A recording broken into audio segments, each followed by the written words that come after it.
กับทักทายสวัสดีครับสวัสดีและสบายดีพ่อแม่พี่น้อง FC เบิร์ดสุขุสุขคนเด้อยินดีต้อนรับทุกคนเข้าสู่ซ่องของบาจิตบันโคกอีกแล้วสบายดีบรรยากาศเวลาประมาณ11โมงเนาะตอนนี้บาจิตกำลังย่างลัดธงลัดทามุ่งหน้าไปพุ่นแหละเนาะไปบ้านหรือว่าห้านค้าของบาเตียงทองก็คือบาจิตสิไปซื้อข้าวต้มขนมเนาะบาจิตมีแผนว่าบาจิตอยากจะเดินทางขึ้นไปเที่ยวแถวพุ่นแหละแถวเซโปนเนาะแต่ว่าบาจิตคิดว่าไปเที่ยวแนวใดให้มันได้บุญนำเนาะบาจิตก็เลยอยากจะไปซื้อข้าวต้มขนมไปแจกเด็กน้อยแถวพุ่นแหละเนาะแถวเมืองเซโปนแถวพุ่นเด็กน้อยก็หลายเนาะพี่น้องเอ้ยโอเคแต่ว่าบาจิตมีงบมาบ่หลายเนาะมื้อนี้บาจิตมีงบมานี่แหละเนาะ300,000กีบเนาะพี่น้องเอ้ย300,000กีบถ้าว่าเทียบเป็นเงินบาทเนาะก็เท่ากับ500 บาทเนาะเดี๋ยวเฮาไปเบิ่งไปโซนน้ำกันพี่น้องเอ้ยว่าเงิน300,000หรือว่าเงิน500บาทเนาะซื้ออีหยังได้แน่ในยุคเงินเฟ้อแบบนี้เนาะพี่น้องเอ้ยโอเคตอนนี้บ่จิตกำลังย่างไปเนาะก็คือจากเถียงนาของบ่จิตย่างไปหาห้านค้าหรือว่าบ้านของบ่เตียงก็บ่ไกลปานใดเนาะย่างละทงไปก็เดี๋ยวก็ฮอด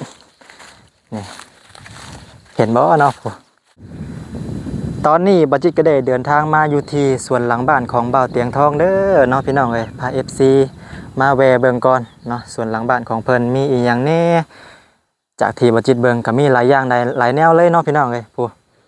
บ่ว่าสิเป็นหมักฮุ้งหมักพร้าวหมักละมดก็มีเห็นบ่เนาะกำลังเป็นหมากเลยพี่น้องเอ้ยโอ้กำลังเป็นหมากหมักม่วงเนาะหมักสีดาก็มีหลายอย่างหลายแนวส่วนของเพื่อนกาเฮ็ดคักเนาะพี่น้องเอ้ยเฮ็ดคักมีระบบน้ำแบบสปริงเกอร์คักแน่นี่ปลูกหลายอย่างหลายแนวแล้วก็ปลูกต้นไม้โอ้เนาะกำลังงามช่วงนี้ฝนพอดีฝนตกห้ำเลยมากำลังงามพาแวะเบิ่งสวนหลังบ้านเนาะ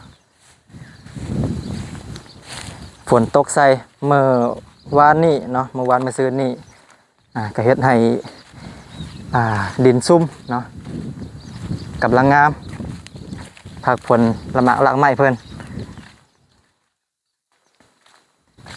โอเคเนาะเดี๋ยวบัดจิตสิได้เดินทางพุ่นแหละเข้าไปซื้อข้าวต้มขนมก่อนบ่ฮู้ว่ามื้อนี้เพิ่นสิเปิดร้านหรือบ่เนาะบัดจิตก็มาซื้อข้าวต้มขนมไปแจกไปจ่ายให้น้องๆแถวชนบทแถวเซโปนเนาะพี่น้องเอ้ยนี่พามาเบิ่งเฮือนของบาเตียงเนาะเฮือนหรือว่าห้านค้า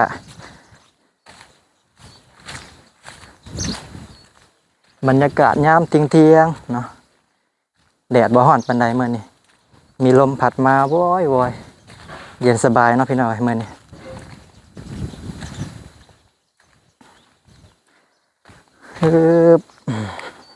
เดี๋ยวมาเบิ่งมาโซนน้ำกันเนาะพี่น้องเอ้ยว่าเงิน500 บาทหรือว่าเงิน300,000กีบนี่มันสิซื้ออีหยังได้แน่ในยุคเงินเฟ้อแบบนี้ข้าวของก็ค่อนข้างที่จะแพงเนาะแต่ก่อนเงิน300,000นี่ก็ซื้อได้หลายอย่างหลายแนวอยู่เดี๋ยวมาเบิ่งตอนนี้เนาะสิได้อีหยังแน่ปึ๊บตอนนี้บัดจิตก็ได้มาฮอดหน้าเฮือนหรือว่าหน้าห้านค้าของเพิ่นป้าคือมาเงียบแท้เด้บัดนี้มีคนอยู่บ่เนาะอันนี้ก็ถือว่าซ้ำกับเซเว่นเลยเนาะพี่น้องเอ้ยห้านค้าของบ่าวเตียงทองมีแอร์คักแน่เนาะมีแนวขายหลากหลายอย่างนี่นับตั้งแต่ไม่กวดก็เทียบกับเซเว่นได้เลยคือมาเงียบแท้เด้บัดนี้คือบ่มีคนอยู่เนาะขออนุญาตเข้าไปทางในก่อนบ้านสบายดีกี่แบบบ่มีคนอยู่เนาะหลานกำลังนอนบ่สาวเงินเนาะสบายดีมาซื้อเครื่องซื้อของก่อนซื้อข้าวต้มขนมเนาะมาเห็นหน้าแล้วก่อนยังสิไปอีกแม่นมาเห็นหน้าแล้วก่อนเห็นหน้าแล้วก็ฟังเบิ่งก่อนว่าสิได้ไปไทยอีกหรือบ่เนาะ นี่มีหลากหลายอย่างเลยจักสิเอาอีหยังบาดนี้เนาะเอาขนมเป็นแพ็คก็แล้วกัน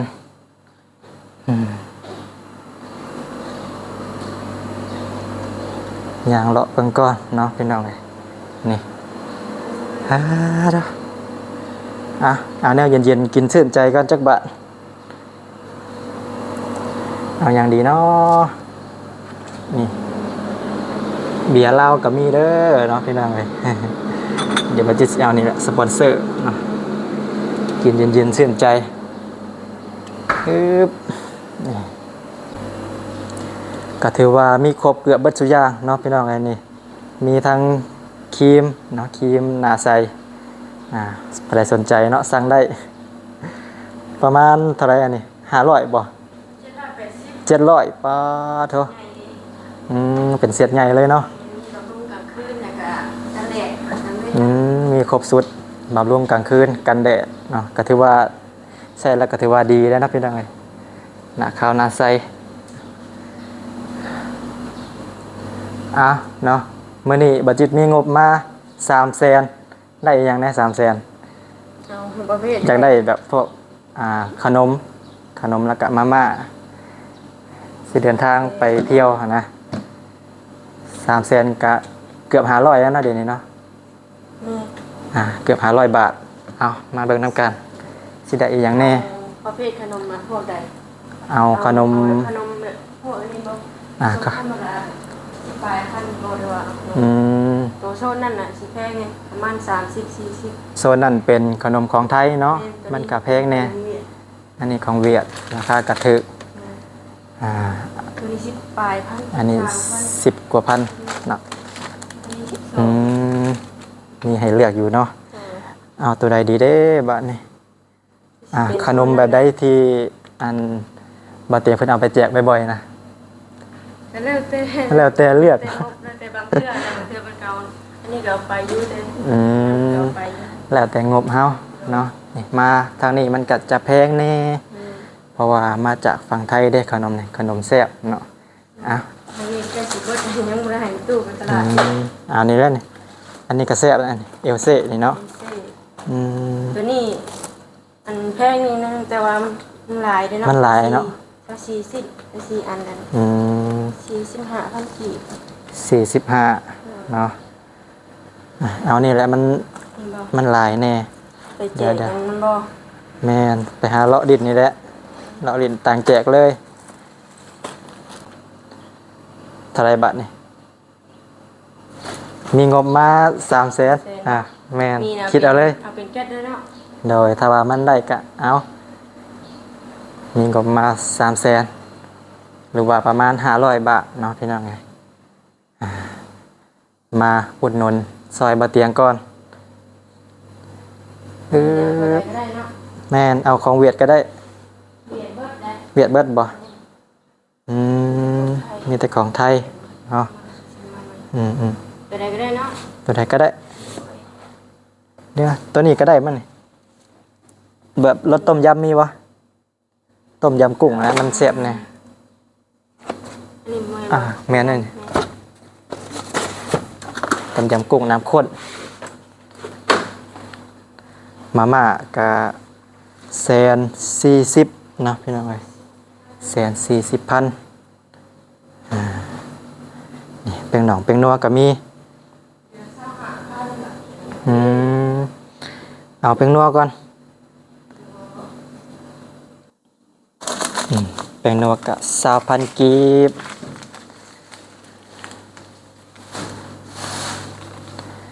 น้ำปลา15,000เนาะน้ำปลาขวดน้อย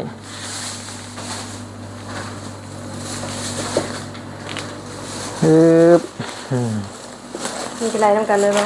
ไรเลยจะเอาไว้ออกมาก็ได้เอามาสักศพหนึ่งเดี๋ยวซีเอาแบบอื่นน้ำฮะนะเลยแบบเดียวกันคือว่าแนวใดเนาะเอาแบบแนวอันนี้ก็แล้วกันแนวเป็นพวกขนมกรุบกรอบขนมกรุบกรอบนี่เนาะ33,000ตัวนี้ก็แซ่บอยู่ตัว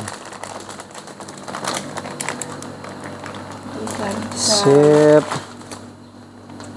293 293เนาะก็ยังบ่ฮอดงบยังน้อยหนึง อ่าอันนี้แบบเอามาแบบเป็นแก๊สเป็นกล่องเลยเนาะถ้าว่าเอาเป็นแยกเป็นย่อยก็คือว่าสิได้หลายเติบอยู่อ่ะเอาซำนี้แหละปึ๊บชึบนับเบิ่งเด้ออย่ามันเกินหั่นนะ เออช่วงนี้เนาะยุคนี้คือว่าเงินดำแสนนี่คือว่าซื้อได้หน่อยก็ได้ โอ้ยนี่แหละ เดยขอบใจหลายๆเนาะปีโป้ ไปทางไหนอันขึ้นบางที่เก่าบ่ แม่นขึ้นไปหาเลาะดินแทบเพิ่นแหละบันฮอดยำบันฮอดฝนตกก็มา ถ้า เฮ็ จะ ด ไถ มา หน้าบ่ ยังอยู่อ่า ฝนเริ่มไถแล้วเนาะทาง แม่น ฝนเริ่มตกแล้วพี่น้อง ฝนเริ่มลงแล้วเด้เนาะอึบนี่นะพี่น้องเงิน300,000ก็ได้ประมาณนี้เนาะโซนี่ก็คือว่าหั่นแหละเศรษฐกิจบ้านเมืองเฮาเนาะ ยังกระแทก เงินเฟ้อกับแพง คือว่าเงินขึ้นนี้แล้วบ่ แม่นบ่ เราตัวเงิน ไป เนาะ ตลาดคือว่าเงินขึ้นแล้ว เงินขึ้นเงินเฟ้อเรื่อยๆก็ได้ประมาณนี้แหละขอบใจหลายๆเด้อ โอ้สเตล่ะ เลยใส่ถุงได้บ่นี่มีบ่ถุงใหญ่ แบกมือย่างมาเนาะพอดีว่ายางรัดธงรัดท่ามาเนาะเป็นยังไงแม่นนี่เนาะเทียบเท่ากับเซเว่นได้เลยนี่กับพี่น้องมีครบเบิดสุอย่างสุแนวว่าสิเป็นน้ำปลาเนาะน้ำปลาแนวอยู่น่ากินส่วนลายเนาะส่วนลายก็จะเป็นของน้ำเข้ามาจากฝั่งไทยเผื่อเนาะพี่น้องนี่เพราะว่าจะเป็นแป๊บนะหลานหน่อยตื่นนะบ่ ใช้ไปทางไหนเบิดจะคือเงียบแท้นี่ ไปให้พวก ไปกัน เด้อพี่น้องเด้อ เดินไป เอาร้านน้อยก่อน หลานน้อยให้นะพี่น้องเนาะเพิ่นตื่นนะบัดจิตก็คือสิได้เดินทางย่างลัดธงกลับละบะนี่เนาะกะได้ประมาณนี้เนาะพี่น้องเอ้ยบรรยากาศอยู่ภายในบ้านเพิ่นกะค่อนข้างที่จะเย็นเนาะพี่น้องเอ้ยเบิ่งแนมไปทางใดก็มีแต่ต้นไม้ต้นโตะต้นไม้ก็ปลูกโชว์เนาะสวยงามเบิ่งไปทางหลังบ้านก็แห้งงามเนาะมีสวนหลังบ้านก็มีประมาณนี้เนาะพอดีบัดจิตมาอุดหนุนซอยเพิ่นเนาะพี่น้องเอ้ยโอเคก็มีประมาณนี้เนาะนี่เงิน500 บาทหรือว่าเงิน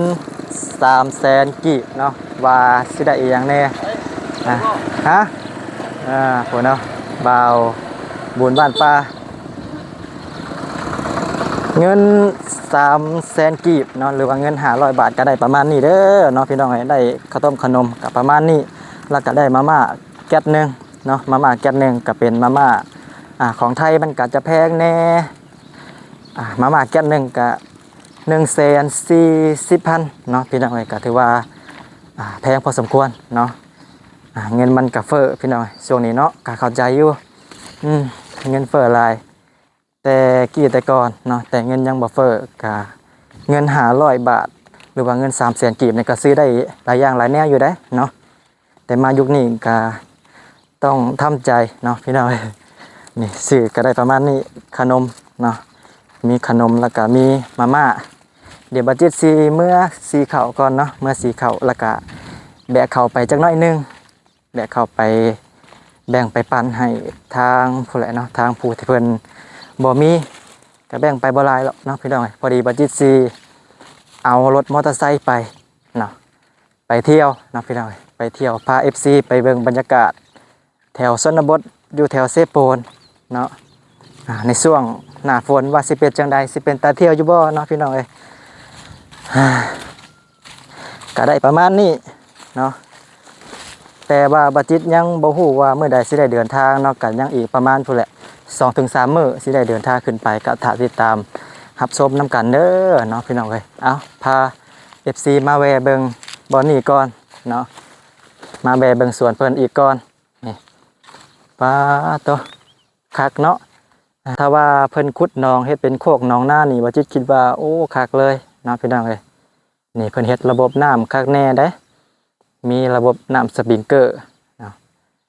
ปลูกหลายอย่างหลายแนวบ่ว่าสิเป็นหมักฮุ่งหมักม่วงเนาะสุดยอดคักๆๆเนาะพี่น้องเอ้ยนี่หัวเหล็กตานางอย่างดีกันงัวเข้าโอเคเนาะพี่น้องเอ้ยสำหรับคลิปนี้บาจิตก็มีเพียงสำนี้เด้อนี่ขอตัว หิวเครื่องหิวของก่อนเนาะขอตัวลาไปก่อนบาดนี้จังใดก็ฝากให้ FC เนาะฝากเป็นกำลังใจให้บาจิตหน่อยเด้อฝากกดไลค์กดแชร์กดติดตามเนาะและที่สำคัญก็ฝากเบิ่งโฆษณาให้บาจิตหน่อยเด้อเพื่อสิได้มีกำลังใจในการถ่ายทำคลิปต่อๆไปเนาะพี่น้องเอ้ยโอเคสำหรับคลิปนี้บาจิตขอเอ่ยคำว่าสำบายดีขอตัวลาไปก่อนเด้อบ๊ายบายถ้าติดตามรับชมมากันเนาะว่าบาจิตสิเดินทางขึ้นไปเมื่อใดโอเคสำหรับคลิปนี้ขอตัวลาไปก่อนเนาะพี่น้องเอ้ย